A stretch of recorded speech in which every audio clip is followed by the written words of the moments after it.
Madrid was supposed to be work. Then, everything fell apart. Part 2. The 8th day of shooting went perfectly, until it didn't. They were at a rooftop overlooking the city, golden hour light making everything look like a dream. Kyle was nailing every take, the crew was efficient, and Mona had everything running so smoothly it felt effortless. And then her phone rang. Unknown number, international. She almost didn't answer, but 7 years of being Kyle's assistant meant she answered every call, just in case. Hello? Mona Rodriguez? A man's voice, American accent, professional. Yes, who's this? My name is Marcus Webb. I'm a journalist with TMZ. Her stomach dropped. I'm calling about your relationship with Kyle Foster. I'm his assistant. Right, his assistant, who he's been sharing hotel rooms with in Madrid. I'm not... She lowered her voice, stepping away from the crew. I'm not sharing a room with him. We're working. That's not what our source says. According to them, you two have been having romantic dinners every night, getting cozy in hotel bars, acting like more than just boss and employee. Her heart hammered. Your source is wrong. Is that why he's paying for your first-class tickets, your hotel suite? Why you've been seen leaving his room at all hours? I've never left his room. I have my own room 2 floors down, and he pays for first class because it's part of my employment agreement. So there's nothing going on between you? No. Then you won't mind if I run a story about how Kyle Foster's mysteriously single, despite having a beautiful assistant who travels with him everywhere? There's no story. There's always a story, Ms. Rodriguez. His voice was smug. Now, you can give me a quote, something I can actually print, or I can write it without your input, your choice. I have no comment. That's a comment. She hung up, hands shaking. Across the rooftop, Kyle was mid-take, completely unaware that their carefully maintained professional relationship was about to be splashed across gossip sites. She waited until Miguel called cut, then caught Kyle's eye, motioned for him to come over.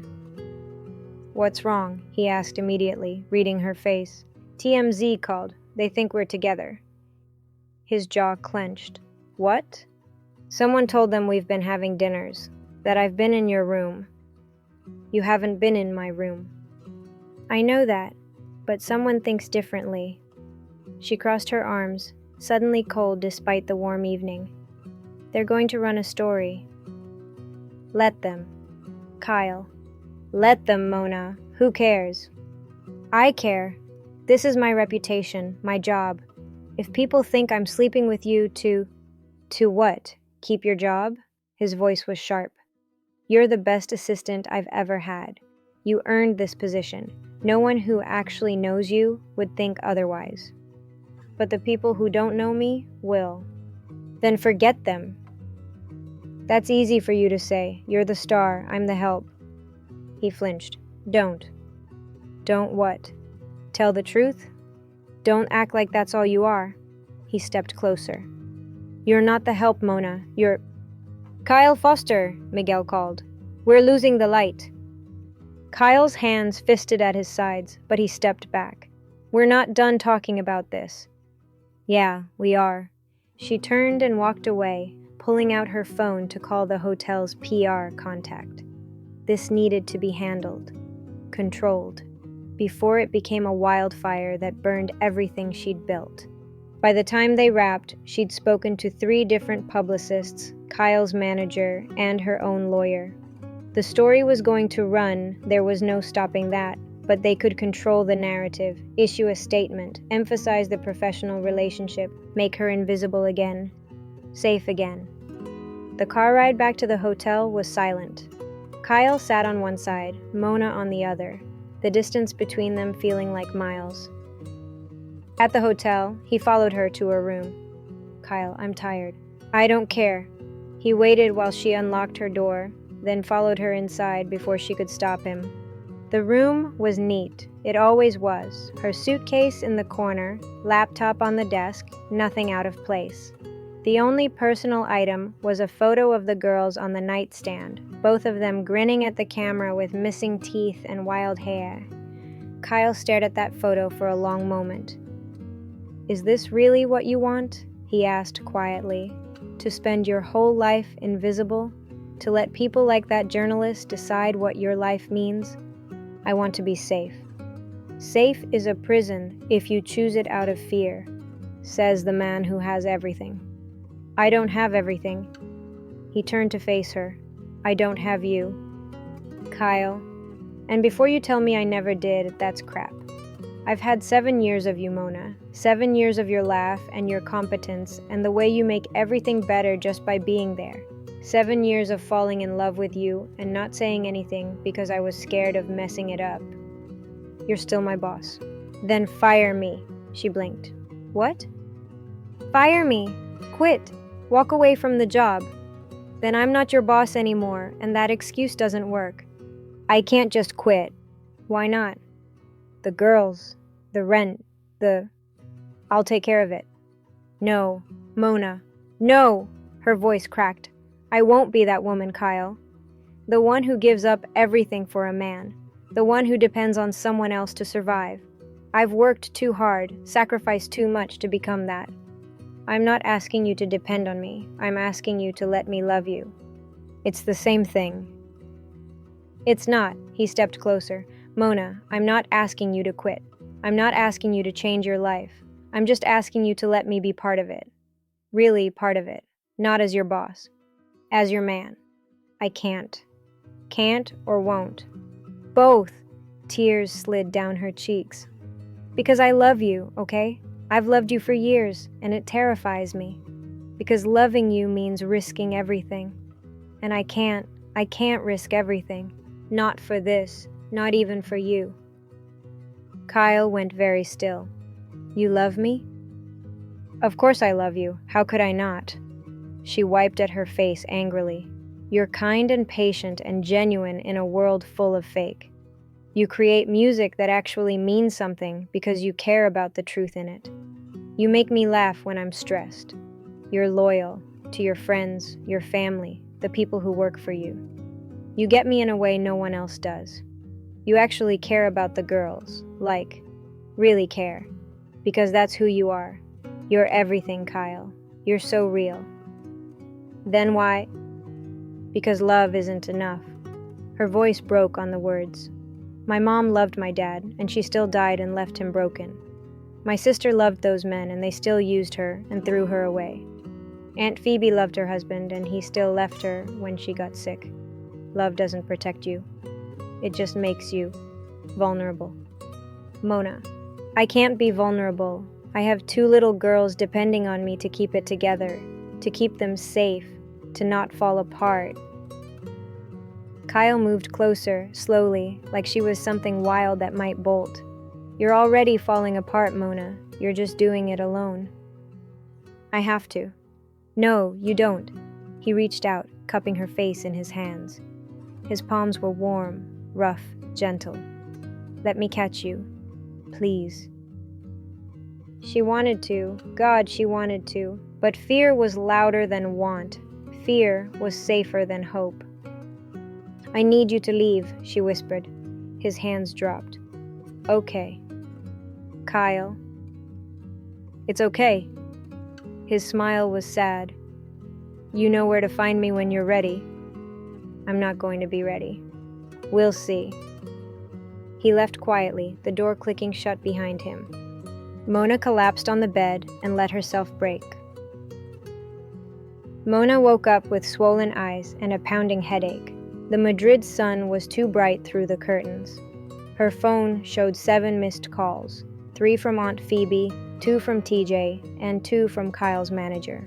She called Aunt Phoebe first. "Ay, Dios mío, mija." Phoebe's voice was gentle. "¿Estás bien?" "You saw. Todo el mundo lo vio. It's all over the internet. Kyle Foster's mystery woman with photos of you 2 at that restaurant." Mona closed her eyes. Dios. "The girls asked about it.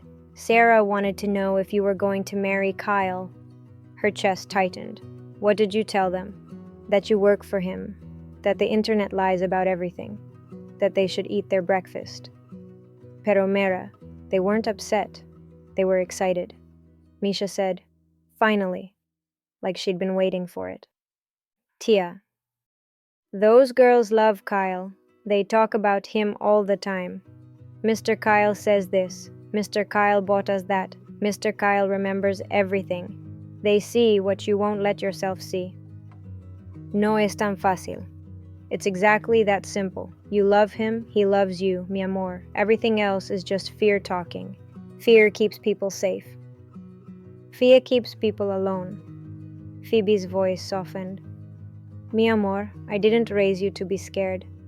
I raised you to be brave. You didn't raise me. Dad did.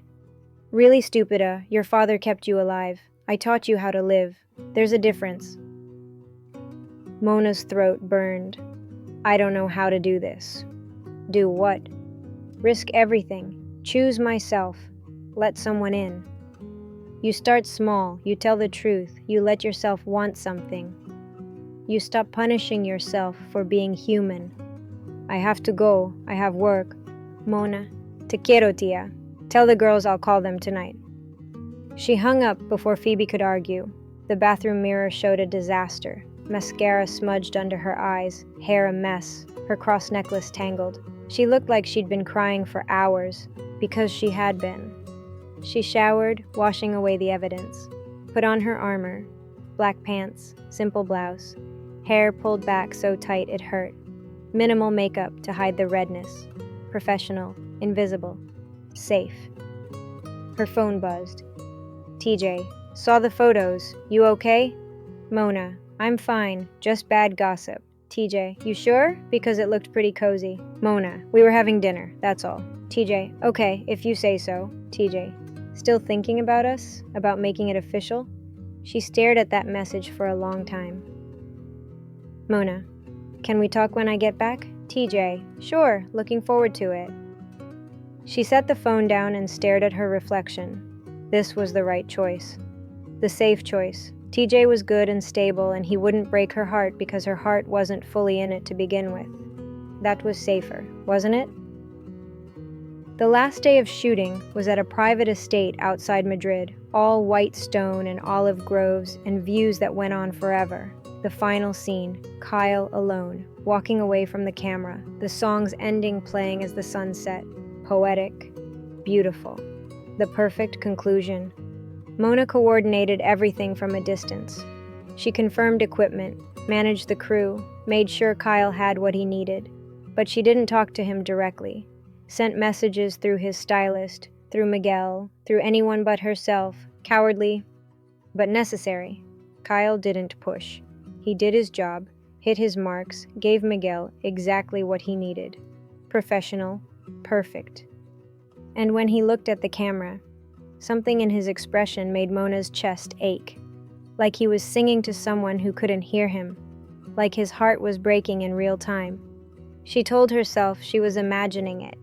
He's hurting, Miguel said beside her, appearing out of nowhere like he had a habit of doing. You see it, yes? He's acting. No, he's feeling. Miguel watched the monitor. In Spain, we have a saying, El amor y el dolor son hermanos. Love and pain are siblings. You cannot have one without the other. That's depressing. That's honest. He glanced at her. You love him. It wasn't a question. It doesn't matter. Of course it matters. It's the only thing that matters. I have responsibilities. People depending on me. I can't just... You can't just what? Be happy? Take what you want? Let yourself be loved? Miguel shook his head. Americans, you make everything so complicated. It is complicated, only because you choose to see it that way. He nodded toward Kyle. That man, he would give you the world, but you are so busy protecting yourself that you cannot see it. You don't understand. I understand more than you think. His voice gentled. My wife, she was like you. Scared to trust, scared to want. I chased her for 2 years before she finally said yes. What changed? She stopped asking, what if it goes wrong? And started asking, what if it goes right? He smiled. We've been married 25 years, 3 children, 5 grandchildren, a life so full it still surprises me. And if she'd said no, then I would have been sad, heartbroken even, but I would have survived. He looked at her directly. The question is not whether you will survive without him, Mona. The question is whether you want to. He walked away before she could respond. Miguel called the final shot just as the sun touched the horizon. Golden light, long shadows. Kyle walking toward the olive groves, like a man leaving everything behind. "Cut!" Miguel shouted. "That's wrap. Beautiful, everyone." The crew erupted in applause, hugs and high fives, and the relief of a job well done. Mona clapped mechanically, watching Kyle accept congratulations, watching him smile and laugh and pretend everything was fine. She knew that smile, the public one, the one that hid everything real. He caught her eye across the set, held it for one long moment. Then he turned away. They flew back to Los Angeles in different rows. They were both in first class, but 6 rows apart. It was the first time in 7 years they hadn't sat together on the same flight. She'd tried to insist he take his usual seat up front. It was part of his rider, part of the standard arrangement, but he'd quietly upgraded another seat and given her his. "You need the legroom more than me," he'd said through his manager, "for all the running you do." She knew what he meant. The running had nothing to do with her legs, and he was right. The flight was long. 11 hours of turbulence and recycled air, and too much time to think. Mona tried to work, answering emails, organizing files, planning Kyle's schedule for the next month. But her mind kept drifting to the way Kyle had looked at her in the hotel lobby, the raw honesty in his voice when he'd said he loved her, the hurt in his eyes when she'd told him to leave, to TJ's texts, waiting for an answer she didn't know how to give, to Aunt Phoebe's words, "You stop punishing yourself for being human," to Miguel, "What if it goes right?" Somewhere over the Atlantic, her phone buzzed with Wi-Fi connection. "Kyle, you awake?" Her heart jumped. "Mona, yeah." Kyle, "Can't sleep either?" Mona, "Too much coffee." Kyle, "Liar, you've been on the same cup since Madrid." She smiled, despite herself. Mona, "Fine. Too much thinking." Kyle, "About?" Mona, "Everything." Then, Kyle, "Me too." Mona, "Kyle, I'm sorry for all of it." Kyle, "Don't be sorry. Just be honest." Mona, "About what?" Kyle, "About what you really want. Not what you think you should want. Not what's safe. What you actually want." She stared at that message for a long time. Mona, "I don't know." Kyle, "Yes, you do. You're just scared to say it." Mona, "Maybe I'm supposed to be scared." Kyle, "Maybe, but you're also supposed to be brave." She closed her eyes, the plane humming around her. Mona, "What if I'm not brave enough?" Kyle, "You took in 4-year-old twins when you were 27 and never looked back. You rebuilt your entire life to give them stability. You learned to exist in a world that wanted you invisible and made yourself indispensable anyway. You're the bravest person I know." Mona, "That's different. That was for them." Kyle, "So do it for them now. Show them what it looks like to choose happiness, to take risks, to believe you deserve good things." Her throat felt tight. Mona, "I don't know how." Kyle, "Start by telling me the truth. Do you love me?" Her hands shook on the phone. Mona, "Yes." Kyle, "Do you want to be with me?" Mona, "Yes." Kyle, "Then what's stopping you?" Mona, "Fear that I'll lose everything. Fear that I'll mess it up. Fear that I'm not enough." Kyle, "You're more than enough. You're everything." Mona, "You keep saying that." Kyle, "Because it's true." She wiped at her eyes, grateful no one could see her in the darkened cabin. Mona, "What about TJ?" Kyle, "What about him?" Mona, He's your friend. He wants to be with me. Kyle, and what do you want? Mona, not him. Kyle, then tell him that. He deserves honesty. Mona, he deserves better than me. Kyle, stop. Seriously, Mona, stop doing that. Stop acting like you're some consolation prize. TJ's a good guy, but you don't love him. He'll survive. We all survive. Mona, will you? Kyle, will I what? Mona, survive if I can't do this, if I'm too broken to let you in. Kyle, you're not broken. You're careful. There's a difference. Mona, feels the same. Kyle, it's not. She pulled up his contact, hovering over the call button, but calling felt too big, too real. Mona, when we land, can we talk? Really talk? Kyle, about? Mona, everything, us, what this could be. Kyle, no conditions. No, this can't work because. Mona, no promises either, just honesty. Kyle, I'll take it. Mona, Kyle, yeah? Mona, I'm scared. Kyle, I know, me too. Mona, you're scared? Kyle, terrified. I've loved you for years, Mona. If this goes wrong, I lose my best friend, my assistant, the person who makes my life make sense. So yeah, I'm scared too. Mona, then why risk it? Kyle, because losing you slowly is worse than risking losing you all at once. At least this way, there's a chance at something real. She closed her eyes and let herself imagine it. A real relationship. Dates that weren't work dinners. Touching him without worrying about professionalism. Waking up next to him. Building something real. The image made her chest ache with want. Mona. Okay. Kyle. Okay? Mona.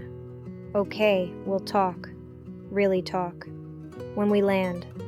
Kyle. I'll be waiting. Mona. I know. She set her phone down and stared out the window at the dark Atlantic below. Somewhere ahead, Los Angeles waited. The girls, Aunt Phoebe, her life, and Kyle. Always Kyle. LAX was chaos as always, crowds and announcements, and the particular smell of airport coffee and stress. Mona collected her bag from baggage claim, exhaustion making everything feel slightly unreal. Kyle was waiting by the exit, not his driver, not his manager, him. Gray joggers, black hoodie, hair tied back, sunglasses that didn't quite hide the tired lines around his eyes. He looked like he hadn't slept either.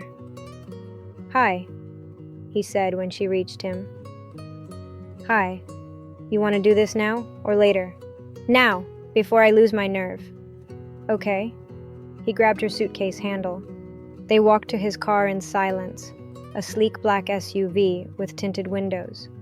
Very Kyle, very practical despite the luxury. He loaded her bag, opened her door, waited until she was settled before closing it gently. Every movement careful, controlled. He slid into the driver's seat and just sat there for a moment, hands on the steering wheel. You need to call the girls first? He asked. Aunt Phoebe's got them. I'll call when we're done. Okay, he started the car. My place? Sure. The drive took 40 minutes. Traffic was light for LA, the early morning sun making everything look washed out and new. They didn't talk. Just existed in the same space, the silence heavy but not uncomfortable. Kyle's house was in the hills. Modern, glass and steel, expensive but somehow still warm. She'd been here dozens of times for work meetings, for script readings, for the occasional dinner when it was easier than finding a restaurant. But walking in now felt different. He made coffee without asking, the good stuff, not the hotel garbage. Strong and dark, and exactly how she liked it. They sat at his kitchen island, mugs between them like a barrier. So, Kyle said finally, where do we start? I don't know. Okay. Then I'll start. He set his mug down. I love you. I've loved you for years. At first it was just, you were good at your job, competent, made my life easier. But then it became something else. The way you laugh at my terrible jokes. The way you show up, every single time. No matter what, Mona's throat felt tight. I love the way you care about everyone around you, the drivers, waiters, hotel staff, he continued. I love that you pour yourself into the girls. I love that you've forgiven your stepmother, even after everything she put you through. I love the way you banter with your sassy aunt. I love that you remember my mom's birthday every year and send her the right gifts, even when I don't. You make me look like a good son. He smiled slightly. I love that you're patient with me when I'm being difficult and honest with me when I'm being an idiot. Kyle, I'm not done. He leaned forward. I love how you carry yourself. You think you're invisible, but you're the biggest presence in any room. Believe me, everyone relaxes when you walk in because they know things are about to get done. I can't even tell you how many people have tried to poach you from me. People notice, Mona. They always have. I love that you're scared, but you do things anyway. I love everything about you, Mona Lisa. And I want a chance to love you the way you deserve, loudly, publicly, without hiding. The realization hit her hard. She'd spent 7 years trying to disappear, and he'd seen her the whole time. They all had. By this time, she'd let the tears flow freely, unwilling to hide what his words were doing to her. You terrify me, she whispered. I know. Not because you're a bad person. Because you're too good. And I don't know how to trust that. So don't trust it yet. Just trust me. Trust that I'm not going anywhere. People always go somewhere, Kyle. My mom died. My stepmom dismissed me. Lucia's boyfriends left. Even the girl's father, whoever he was, disappeared. People leave. Some people leave, he corrected gently, but some people stay. Your dad stayed, Aunt Phoebe stayed, and I'm staying, Mona, whether you date me or not, whether this works out or not. I'm staying. You can't promise that. Watch me. They stared at each other across the kitchen island. Outside, Los Angeles woke up, birds and traffic, and the endless hum of life. I love you, Mona said finally. I've loved you for so long, it feels like breathing. But I don't know how to do this. Do what? Be someone's girlfriend. Be vulnerable. Let myself want things. Then we'll figure it out together. He reached across the counter, palm up, offering. One day at a time, one moment at a time. No pressure, no expectations, just us. She looked at his hand, rough with calluses, strong, steady. She thought about Miguel's question, what if it goes right? She thought about Aunt Phoebe. You were raised to be brave. She thought about the girls, watching her, learning from her what it meant to be a woman, to be strong, to be whole. And she thought about Kyle, looking at her like she was precious, like she was worth the risk. Slowly, she reached out and placed her hand in his. His fingers closed around hers, warm and sure. Okay, she whispered. Okay? Okay, let's try. His smile was sunrise. Yeah? Yeah, but slowly and carefully, and... He was around the counter before she could finish, pulling her into his arms. She went easily, burying her face in his chest, breathing in cedar and warmth and the particular smell of him. I've got you, he murmured into her hair. I promise. I've got you. She let herself believe it. They spent the morning just talking, really talking. Not about work or schedules or logistics, about them. Mona told him about the first time she realized she loved him, 3 years ago when he'd shown up to the custody hearing. You didn't have to be there, but you were, and I knew then that I wanted to stand by you for the rest of my life. Kyle told her about the exact moment he'd fallen, 5 years ago, when she'd handled a crisis with a venue cancellation. You were on 4 phones at once, fixing everything, completely calm. And I thought, I want this woman in my life forever. Why didn't you say something? Mona asked. Because you needed the job. Because I didn't want you to feel obligated. Because I was scared you'd quit. He pulled her closer on the couch, her legs across his lap, his hand tracing patterns on her knee. And then the girls came, and you were so focused on them, and it felt selfish to add my feelings to your plate. So you just waited? I waited and watched you date other people, and hated every second of it. I never really dated anyone seriously. I know, and I told myself that was because you were busy, but part of me hoped it was because of me. She smiled. It was both. They ordered lunch, Thai food from the place Mona loved, and ate on his back patio overlooking the canyon. The view was incredible, trees and houses and the city sprawling below. I need to call TJ, Mona said between bites of pad thai. Kyle's jaw tightened, but he nodded. You want privacy? No. Stay. She pulled out her phone, found TJ's number, hit call. He answered on the second ring. Hey, beautiful. You back? Yeah, just landed this morning. Good. I've been thinking about you. His voice was warm, genuine. You ready to talk about us?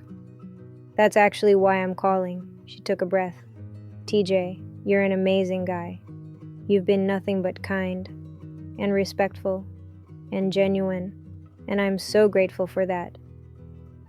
But, he said finally, but I can't be your girlfriend. I'm sorry. Is it Kyle? She glanced at Kyle, who was watching her with careful eyes. Yes. Figured. TJ sighed. Man's been in love with you forever. I should have known better than to get in the way. You didn't get in the way. You deserve someone who's all in, and I can't be that person for you. Because you're all in with him. Yeah, I am. Another sigh. Well, damn, can't be mad at you for being honest. I'm sorry. Don't be. I knew it was a long shot. Kyle's a lucky bastard. Tell him if he hurts you, I'll kick his ass. I'll tell him.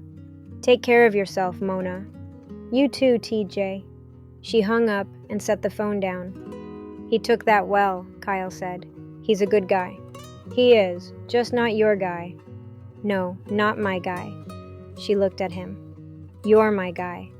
Say that again. You're my guy. Kyle pulled her into his lap, kissing her forehead, her cheeks, her nose. Again. You're my guy, Kyle Foster. He kissed her then, really kissed her, soft and slow and full of everything they'd been holding back for years. She melted into it, her hands in his hair, his arms tight around her waist. When they pulled apart, they were both breathing hard. Kyle grinned, leaning in to kiss her again, softer this time, slower. Mona Lisa. Another kiss. I can't believe we're here. We are, mi amor. She kissed his cheek. But we should probably... Another kiss as she continued. Talk logistics. He smiled against her mouth. Logistics are sexy. I'm serious. She laughed, enjoying the way he kept finding excuses to touch her, to kiss her. What does this mean for work? He pulled back slightly, gently cupping her face. What do you want it to mean, babe? His hand slid down to rest at the small of her back as he leaned in and kissed the tip of her nose. She pressed into him. I don't know. I'm still your assistant. For now. He brushed a strand of hair behind her ear. But maybe you don't want to be forever. She frowned. What do you mean? I mean, you're incredibly talented, Mona. You could do anything, be anything. You don't have to spend your life scheduling my stuff. I like scheduling your stuff. For now. But what about in 5 years? 10 years? What do you want? She'd never let herself think about it. Never let herself want anything beyond stability. I don't know, she admitted. Then we'll figure it out. Together. He kissed her again. But for now, you're my girlfriend who also happens to be my assistant. And we'll make it work. What about the media? What about them?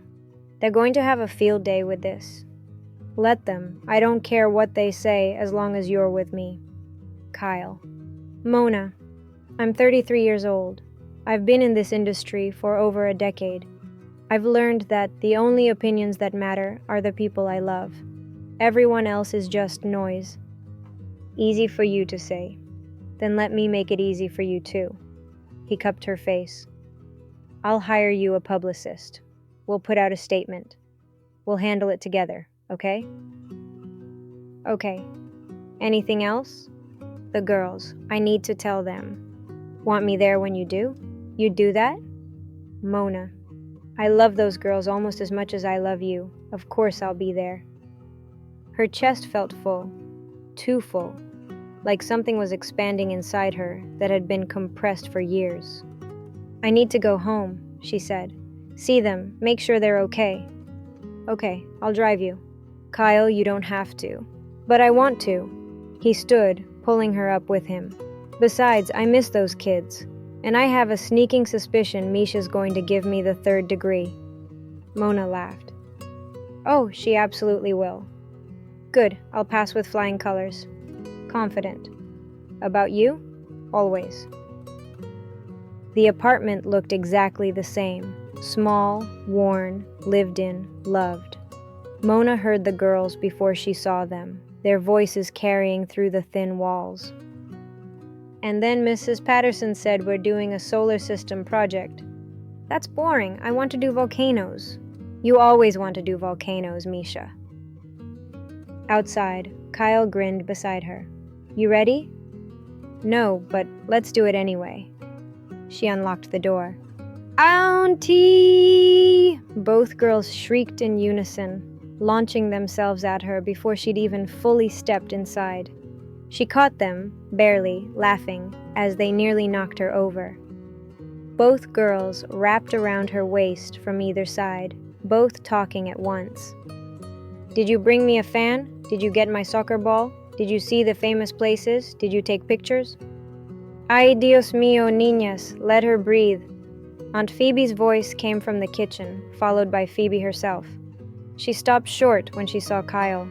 Well, look who finally got his head out of his... Tia? Mona's face flamed. What? It's the truth. Phoebe crossed her arms, but she was smiling. About time, you two. Kyle laughed. Nice to see you too, Phoebe. We'll see how nice when I get you alone. But her eyes were warm. Sarah and Misha had finally noticed Kyle. They released Mona and stared at him. Hi, girls, he said, crouching down to their level. Miss me? You're at our house? Sarah said slowly. I am, with Auntie Mona. Yep.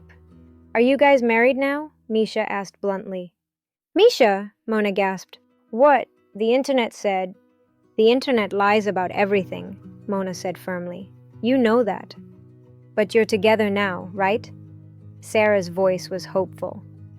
Like, for real together? Mona looked at Kyle. He looked back at her, eyebrows raised, letting her take the lead. She took a breath. Yeah, we're together. For real. Yes! Misha pumped her fist. I knew it! Sarah, you owe me the pink pencil with the fluffy eraser. You bet on us? Kyle asked, delighted. Misha said you'd be together by Christmas. I said Valentine's Day. Sarah looked sheepish. Misha turned to Kyle. Are you going to move in? Misha? Mona's face was on fire now. Classic Misha ignored her aunt. Well, are you? Kyle was trying not to laugh. How about we just take it one step at a time, okay? But you're not leaving, right? Sarah's voice was smaller now, worried. You're staying? Kyle's expression softened. He held out his arms, and Sarah went to him without hesitation. He pulled her into a hug, Misha joining a second later. I'll be coming over a lot more, he said firmly. Is that okay? Both girls screamed, Yes. Mona's throat burned. She looked at Aunt Phoebe, who was watching the whole scene with tears in her eyes. Okay, Phoebe said loudly, breaking the moment. Who's hungry? I made arroz con pollo. I'm starving, Kyle said, standing with a girl under each arm. They shrieked with laughter as he spun them around. Dinner was chaos, exactly how Mona loved it. Sarah gave Misha the pink pencil as they talked over each other about school, their projects, and the drama with Misha's friend who'd stolen her pencil. Kyle listened like every word was important, asking follow-up questions, making them laugh. Aunt Phoebe, who was sitting next to Kyle, kissed him on the cheek and whispered, "Gracias, mi amor," as she wiped tears from her eyes. Kyle smiled and gently squeezed her hand. Mona saw the entire thing and did her best not to cry yet again. Luckily, she succeeded. After dinner, after the girls were in bed, after Phoebe had retreated to her room with a pointed "you two behave," Mona and Kyle sat on the tiny balcony overlooking the complex parking lot. "This is nice," Kyle said, pulling her against his chest. "It's a parking lot." "It's your parking lot. That makes it nice." She smiled, letting herself relax into him. "The girls love you. I love them. Have for years." "I know.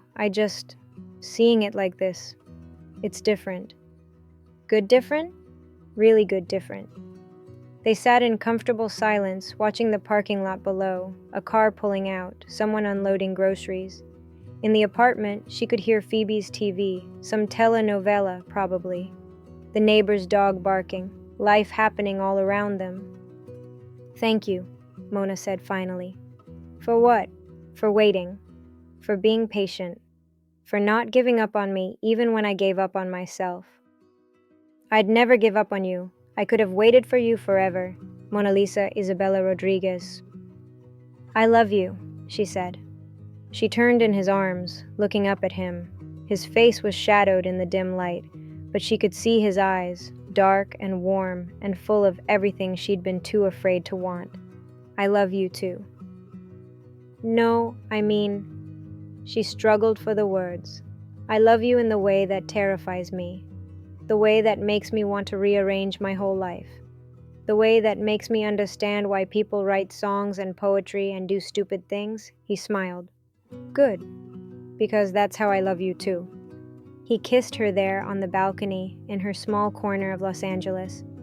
And for the first time in years, Mona let herself believe that maybe, just maybe, she deserved this. All of it. Epilogue.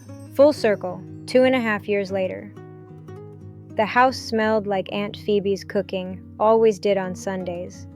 Garlic and cumin, the sweet tang of her homemade sofrito, something with cilantro that made Mona's mouth water. She followed the scent from the massive kitchen, marble counters, top-of-the-line appliances, space that still felt surreal after 2 years, to the back patio where everyone was gathered. Her father stood by the grill, flipping burgers with the quiet concentration he brought to everything. At 72, Jorge Rodriguez moved slower than he used to, but he was still steady, still showed up, still worked his security job 3 days a week because, as he said, "I'm not dead yet." Rosa sat at the patio table helping Sarah with homework, math problems that made Rosa's face scrunch up in concentration. At 55, she'd softened in ways Mona never expected.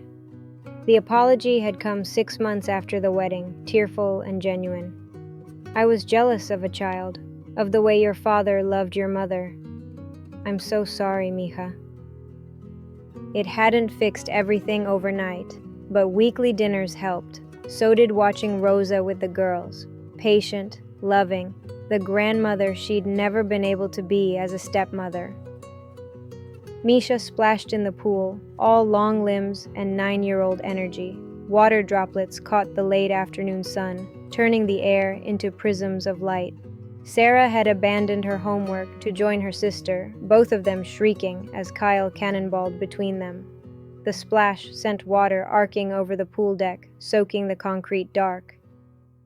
The adoption had been finalized 8 months ago. The girls had asked, both of them together holding hands like they were 4 years old again. "Can Kyle be our dad? Like, for real?" Mona had cried. Kyle had cried. Even the lawyer had gotten misty. Now they were fosters. Simple and easy, a family united under one name. And in Mona's arms. 13-month-old Davis squirmed, reaching for everything with chubby hands. He had Kyle's eyes, her nose, and lungs that could wake the entire neighborhood when he wanted attention. "Mama's coming," she murmured to him, kissing his forehead. He smelled like baby soap and milk and everything good in the world. Aunt Phoebe emerged from the kitchen, carrying a pitcher of sangria, ice clinking against glass, condensation already beating on the sides.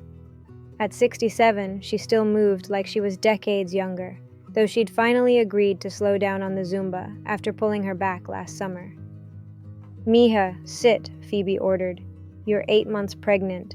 You shouldn't be standing." "I'm fine, Tia. You're stubborn. Sit." Mona sat, the patio chair creaking slightly under her weight, settling Davis in her lap. He immediately grabbed for her necklace, the cross her father had given her at her quinceañera, now joined by a wedding band and engagement ring that still caught her off guard sometimes. Married, mother, wife. Words she'd never let herself imagine. The wedding had been a compromise. She'd wanted something small in their backyard, not her old apartment, but hers and Kyle's house. He'd wanted a large destination wedding at the last location they'd shot the video in Spain. They met in the middle, a small wedding in Spain with just family and friends. Kyle flew her entire family over, including Rosa. Miguel and his wife were there too. They'd married in that beautiful location under the setting sun, Phoebe crying, her father walking her down the makeshift aisle, and the girls as flower girls who'd thrown petals with chaotic enthusiasm. Davis had come 11 months later, unplanned but not unwelcome. Kyle had been on tour, a weekend run close to home, family-friendly like they'd agreed, when her water broke. He'd made it back with 20 minutes to spare, holding her hand and crying when their son entered the world. Named after Sammy Davis Jr., Kyle had told everyone who'd listen. One of the greatest performers who ever lived. "How's the little one?" Rosa asked, nodding toward Mona's swollen belly. "Active. I think she's training for soccer already." "She?" Misha, who'd just gotten out of the pool, asked, eyes wide. Water dripped from her hair onto the warm concrete, leaving dark spots that evaporated almost instantly in the heat. "You're having a girl?" "We found out yesterday." Mona smiled at her daughter, not niece anymore, daughter. "You're going to have a baby sister." As expected, Misha shrieked and ran back to the pool. Mona could hear the excitement as Kyle confirmed the news to both girls. They splashed around, totally overcome with joy. His eyes caught hers across the patio. The whole scene was so tender, it made her chest ache. "You're having a daughter," her father called from the grill, his voice cutting through the sizzle and pop of burgers hitting the hot metal. "I'm having another granddaughter." He smiled and flipped a burger with satisfaction, juice running clear. "Kyle, you teaching this one to change oil like you did with Sarah and Misha?" "Absolutely. Equal opportunity life skills in this house." "Mom, look," Sarah called from the pool, performing a trick that Mona had been teaching her. "Oh, that one was perfect, Sarah. Good job," Mona clapped. Rosa laughed, a sound that still surprised Mona sometimes, even after 2 years of rebuilding. "Wow, Mona, you taught her that?" Kyle left the girls in the pool and walked toward his wife, leaving wet footprints across the deck. "Mona's a good teacher," he said. "She gets that from me," Phoebe interjected, setting down the sangria with a satisfying thunk. "I taught her everything she knows." "You taught her to be stubborn and sassy."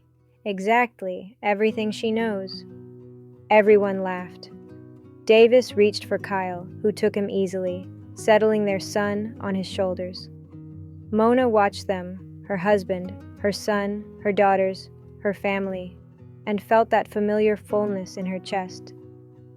She was still Kyle's assistant, but she had Cameron now, her own assistant who handled the day-to-day chaos while Mona focused on strategy and big-picture planning. It worked. She worked from home most days, coordinated around nap times and school pickups and family dinners. Kyle had turned down 3 major tours. restructured his career around weekend shows and regional runs. "I'm not missing this," he'd said when his manager pushed back. "I'm not missing them growing up. I'm not missing our life." And their life was full, chaotic, loud, exactly what Mona had been too scared to want. Now, at the table, dinner was just as loud. Everyone talking over each other, the girls arguing about who got more fries, Phoebe telling stories that may or may not have been true, her father and Kyle discussing the new deck Kyle wanted to build, her father offering advice in his quiet, steady way, Rosa asking about the baby's nursery. The smell of grilled meat and Phoebe's rice and beans filled the air.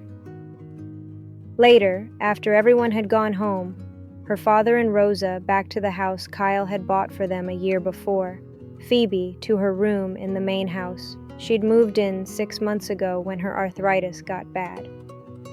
Mona stood in Davis's nursery, watching their son sleep. The room was dim, just the glow of the nightlight casting soft shadows. His breathing was steady, peaceful. Kyle wrapped his arms around her from behind, hands sliding beneath her belly, lifting gently. The relief was immediate. The weight she'd been carrying all day suddenly supported, the pressure on her lower back easing. She leaned back into him with a low moan, her whole body relaxing. "Better?" he murmured against her ear. "So much better." They stood like that for a long moment, his hands cradling their daughter, her body pressed against his chest, both of them watching their son sleep. "You happy?" he asked quietly. "Ridiculously happy." "Good." He kissed her temple, still holding the weight of her belly, taking the pressure she'd been carrying. This was her life now, messy, full, loud, loved. Everything she'd been too scared to want. Everything she deserved. Mona leaned into Kyle, breathing in cedar and warmth and home. Taking up space didn't scare her anymore, because she'd finally learned the truth that had been waiting for her all along. Love wasn't something to survive. It was something to live. We've reached the end of part 2. Isn't it amazing how sometimes everything has to fall apart before it finally falls into place? If this story touched you, please like, share, and subscribe for more Vailed Pen stories. And if you have a moment, drop a comment and let me know what you felt for Mona and Kyle. I always love reading your thoughts. Thanks for listening.